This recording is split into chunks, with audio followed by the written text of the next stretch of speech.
नमस्कार, मैं कोमल झा देश रोजाना के डिजिटल प्लेटफॉर्म पर स्वागत है आपका आज के बुलेटिन में। चलिए जानते हैं दिन भर की मुख्य खबरें और महत्वपूर्ण अपडेट। शुरू करते हैं राष्ट्रीय खबरों के साथ। एससी ने सैनिटरी पैड को लेकर बड़ा निर्देश जारी किया। कोर्ट ने कहा कि सभी राज्यों के स्कूलों में छात्राओं के लिए सैनिटरी पैड जरूर होने चाहिए। बेंगलुरु एयरपोर्ट पर 2 यात्रियों के खिलाफ कानूनी कार्रवाई। एक ने बम होने की धमकी दी, दूसरे ने स्टाफ के साथ अभद्र व्यवहार किया। दोनों को पुलिस ने गिरफ्तार किया। दिल्ली में युवा उद्यमी मुकुल छाबड़ा का स्टार्टअप स्क्रैप अंकल, जो कि कबाड़ बाजार को संगठित कर रहा है, ने शार्क टैंक इंडिया में 22 करोड़ का निवेश प्राप्त कर वेस्ट मैनेजमेंट का सर्कुलर इकोनॉमी को अपनी ताकत दिखाई। वैश्विक मंदी और भू राजनीतिक तनाव के बीच भारत का बजट 2026 बन रहा है। अंतर्राष्ट्रीय निवेशकों और एजेंसियों के लिए यह मॉडल अमेरिका और ब्रिटेन से लेकर IMF और वर्ल्ड बैंक तक देख रहा है कि भारत को स्थिरता का इंजन बनने की क्षमता को। मध्य प्रदेश के 27% ओबीसी आरक्षण के संवेदनशील मामले में राज्य सरकार की गंभीर लापरवाही उजागर हुई है। सुप्रीम कोर्ट ने किसी अधिवक्ता की अनुपस्थिति और नाराजगी ओबीसी समाज के अधिकारों पर खड़ा हुआ सवाल। अगली सुनवाई 4 फरवरी को तय की गई। शंकराचार्य स्वामी अभिमुक्तेश्वरानंद का योगी सरकार को 40 दिन का अल्टीमेटम। गोमाता को राज्य माता का दर्जा दे और गोवंश निर्यात पर पूर्ण प्रतिबंध लगाए, नहीं तो 10 से 11 मार्च को लखनऊ में संत समाज का विशाल समागम और सरकार पर नकली हिंदू घोषित किया जाएगा। केंद्रीय गृह मंत्री अमित शाह ने राहुल गांधी पर बड़ा आरोप लगाया। गणतंत्र दिवस पर राष्ट्रपति द्रौपदी मुर्मू के एट होम कार्यक्रम में भेंट किए गए गोमांसा पहनने से इनकार किया, पूर्वोत्तर की संस्कृति का अपमान करने का आरोप लगाया। शाह ने कहा कि भाजपा सत्ता में रहते हुए भी किसी भी इस क्षेत्र की संस्कृति का अनादर नहीं करने देगा। शिवसेना के संजय राउत का बयान अजित पवार के दुख निधन के तुरंत बाद ही उनके उत्तराधिकारी पर चर्चा करना अमानवीय। सुनेत्रा पवार को सम्मान और समय देने की अपील की है। कांग्रेस अध्यक्ष मल्लिकार्जुन खड़गे का मोदी सरकार पर हमला। आर्थिक समीक्षा में RTI अधिनियम का पूर्वावलोकन सुलझाने पर सवाल। आरोप लगाया गया कि मनरेगा के बाद अब क्या सूचना का अधिकार खत्म करने की तैयारी की जा रही है। इसी के साथ बोला, सरकार ने कथित रूप से RTI को कमजोर किया है, स्वतंत्र निगरानी संस्थाओं पर नियंत्रण किया है, कार्यकर्ताओं की सुरक्षा नहीं सुनिश्चित की। चलिए जानते हैं हरियाणा की कुछ खास खबरों के बारे में। पानीपत रेलवे TTE मनप्रीत मालिक हत्याकांड में 5 आरोपी को उम्र कैद की सजा। पानीपत की अदालत ने 3 साल पुराने रेलवे TTE मनप्रीत मालिक हत्या मामले में मुख्य आरोपी नीतीश और 4 अन्य उम्र कैद की सजा सुनाई है। घटना में चाकू से हमला किया गया था और CCTV फुटेज व चाचा की गवाही से सजा में अहम साबित हुई।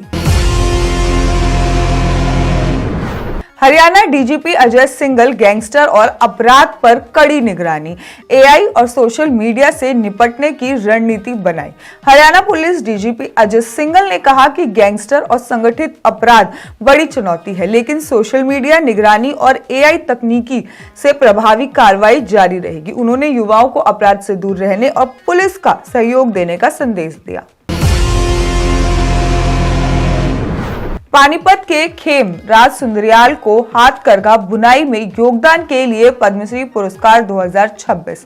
हरियाणा के पानीपत निवासी खेम राज सुंदरियाल को 60 वर्ष से अधिक के हाथकरघा बुनाई में योगदान, जामदानी और टेपेस्ट्री तकनीकों की संरक्षण और हजारों बुनकारों को प्रशिक्षण देने के लिए पद्मश्री 2026 से सम्मानित किया गया।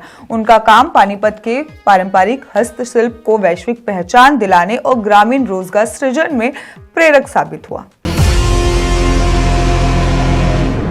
सिरसा में अवैध पेड़ की कटाई, अनिल विज ने 2 अधिकारियों को निलंबित किया। सिरसा के जलघर गांव के अवैध पेड़ कटाई के मामले में हरियाणा के कैबिनेट मंत्री अनिल विज ने जन स्वास्थ्य विभाग और वन विभाग के RAFO को निलंबित कर दिया। मंत्री ने झूठा शपथ ग्रहण वाले व्यक्ति और अन्य जिम्मेदारों के खिलाफ भी कानूनी कार्रवाई के निर्देश दिए हैं।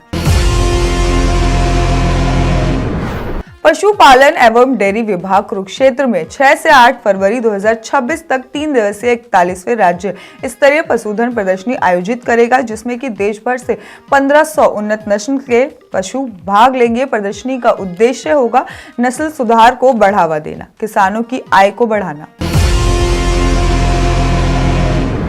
गुरुग्राम में रंजिश के चलते ताबड़तोड़ फायरिंग की गई, 3 आरोपी गिरफ्तार। गुरुग्राम के सेक्टर 65 इलाके में 3 युवकों ने रंजिश में 4 जगहों पर दर्जन राउंड फायरिंग की। पुलिस ने 3 आरोपी को गिरफ्तार कर लिया, जिन पर पहले से ही फायरिंग और हत्या के प्रयास के मामले दर्ज। टोहाना में गो तस्करी का भांडाफोड़, पिकअप से गाय बैल बरामद किए गए, आरोपी गिरफ्तार। टोहाना में गो रक्षा दल और पुलिस ने गुप्त सूचना पर कार्रवाई करते हुए मेवात जा रही पिकअप से गाय और 2 बैल बरामद किए गए। दिल्ली निवासी चालक सुमित को गिरफ्तार कर लिया गया, जिसने गौवंश को ले जाने के लिए 12,000 रुपए किराया मिलने की बात कबूली। बड़ाड़ा के किसान राजीव कुमार ने फूलों की खेती से बदली किस्मत, लाखों की कमाई। अंबाला के गांव तोलामली के किसान राजीव कुमार ने पारंपरिक खेती छोड़कर फूलों की खेती अपनाई और सरकार नेट हाउस योजना से लाभ उठाकर हर साल लाखों रुपए कमा रहे हैं। उनकी सफलता जिले में बदलती खेती की सोच और आधुनिक तकनीक का बेहतरीन उदाहरण बन गई है। हरियाणा में बड़ा प्रशासनिक फेरबदल, 2 IAS के विभाग बदले, 20 से ज्यादा HCS को सुपर टाइम स्केल। हरियाणा सरकार ने 2 IAS अधिकारियों की नई नियुक्ति की, जबकि 20 HCS को अधिकारियों को सुपर टाइम स्केल यानी कि ACPL 18 देने का फैसला लिया है। यह वेतनमान के 1 जनवरी 2026 से लागू होगा और इसे प्रशासनिक दक्षता बढ़ाने की दिशा में अहम कदम माना जा रहा है। चलिए जानते हैं अब कुछ अंतर्राष्ट्रीय खबरों के बारे में। मध्य पूर्व में युद्ध के बढ़ते खतरे के बीच ईरान और तुर्की की कूटनीतिक हलचल तेज हो गई। इस्तांबुल पहुंचे ईरानी विदेशी मंत्री अब्बास अरागची। मिडिल ईस्ट युद्ध के मुहाने पर अमेरिका ने ईरान के पास भेजे युद्धपोत, तेहरान की चेतावनी, हमला हुआ तो पूरी ताकत से जवाब देंगे। निपाह वायरस का खतरा, किर्गिस्तान ने भारत से जानवरों को पशु उत्पाद के आयात पर लगाया प्रतिबंध, हवाई अड्डे पर कड़ी जांच। बेंगलुरु एयरपोर्ट पर बड़ी कार्रवाई, बैंकॉक से आए यात्री ने 2 करोड़ 77 लाख गांजा बरामद किया, गिरफ्तार। 14 साल बाद ढाका कराची सीधी उड़ान बहाल, बांग्लादेश पाकिस्तान संबंधों में नई गर्माहट।